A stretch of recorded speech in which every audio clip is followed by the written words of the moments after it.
In today's video, I'm going to teach you how to make page numbers Roman numerals in Google Docs. If you want your pages to show I23 instead of 123, this simple walkthrough will guide you from start to finish using built-in tools. We'll place the numerals in the header or footer and use section breaks so each page displays the correct character. Start by opening your document in Google Docs.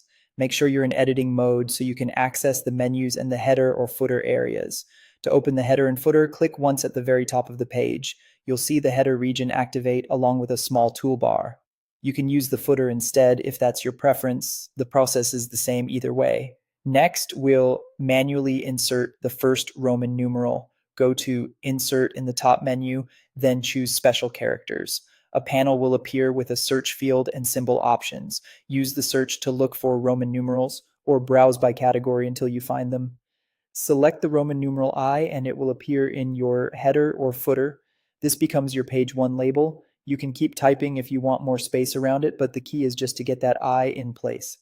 To prepare for changing the numeral on the next page, add a section break. Go to Insert, then Break, and choose Section Break. You'll see options like Next Page or Continuous. Either will create a new section, but Next Page is useful because it clearly starts the next page as its own section. The new section is what allows the next page to have a different header or footer. Now move to page 2 and click at the top again to open the header or footer. You'll notice an option called Link to Previous. Click it to turn that off. This unlinks the header or footer from the first section, so page 2 can have its own Roman numeral without affecting page 1. With that unlinking done, repeat the insertion process. Go to Insert Special Characters, search for Roman numerals again, and add 2 for page 2. You should now see I on the first page and 2 on the second.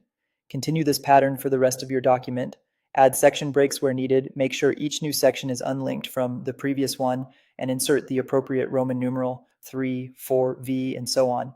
As you go, glance through the pages to confirm each section shows the correct numeral in the header or footer.